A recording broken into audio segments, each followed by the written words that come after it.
So now we're at chords. Now we can get into the language of music, because you can think of chords like your words. You know, when you speak, you speak with words. When you speak on the piano, you speak with chords. And then sentences, those are more like chord progressions, where you're putting together your words to create sentences. Well, you're putting together your chords to create chord progressions. And then when you put together songs, now you have put all that together, and that's like a story. You know, when you put your words into sentences and then you write something and it becomes a story. That's pretty much how music works. But in order to understand, you know, that part of things, like getting to the story and writing your own thing, you got to understand chords. Now, every scale, we went through every scale in the number system, but every scale has something that we call diatonic chords.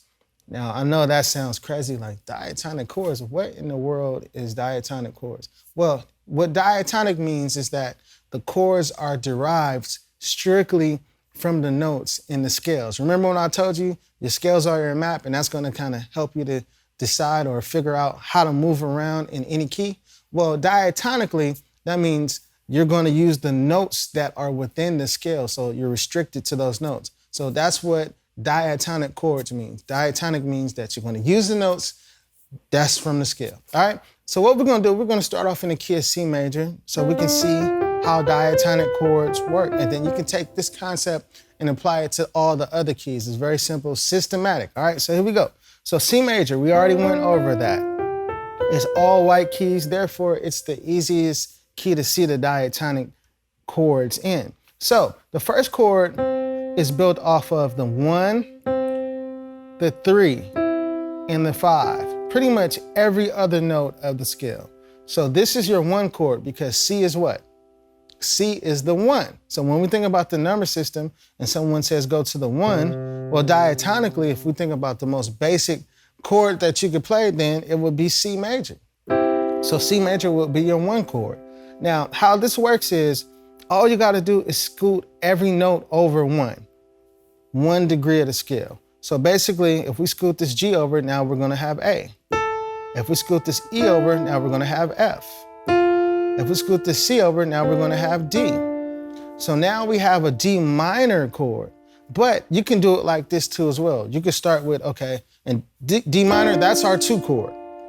Another way you can approach this is you can start with D and just go every other note of the scale. So we got D, you skip 1 key of the scale, that's E, you skip that. And then we have F, then you skip the G, now we have A. So this is our 2 chord. This is what we call a D minor chord. So remember this, there's something called chord qualities and chord quantities. We're not gonna get into chord quantities yet, and some of y'all probably like, oh my gosh, what are you talking about? But chord qualities, that's whether the chord is major or if the chord is minor, you know, diminished, augmented. So when we're on a certain number, like the 1, the 2, the 3, pay attention or write down what the chord quality is, because it matters when it comes down to music. So we already know the 1, we said that was a C major chord, right? The 2, we just went over that. This is what we call a D minor chord. So then when we get to the next chord, we can either just scoot everything right over, or we can, you know, start with the first note and say, okay, this is my 3. This is the 3rd tone of the scale. What's the 3 chord? Well, you can go start here, then go every other note. Every other note. That's E minor, okay? So we got C major, C major, D minor, E minor. Now the next chord is what we call F major. It's a major chord. So we got F, every other note of the scale, so skip G. Now we got A, skip B, now we got C. So we have a F major chord. This is the 4 chord. So we got the 1 is major, C major. The 2, chord quality, D minor. The 3, the chord quality is minor, so this is an E minor chord. The 4, the chord quality is major, so this is an F major chord. So then when we went to the 5, we scoot everything over. Now we have what we call a G major chord. Every other note of the scale, we just scoot everything over. So, or you can start with the G and say, okay, let's skip this A. Now we got this, skip this note, now we got this. So this is a G major chord, okay? And that's the 5 chord. The 5 chord is G major. Then the 6 chord, We just scoot everything right over. So now we have A minor, A, C, and E. So that's the 6, and the 6 is minor. So then when we go to the 7, this is ugly. This is what we call a diminished chord, but it could be used in very beautiful ways. But diminished chords have a lot of tension in them, so keep that in mind. But the 7 chord could be a lot of different things, but just diatonically, the 7 is a diminished chord, okay? So we got the 1, we got the 2, we got the 3, the 4, 5, 6, 7, 1.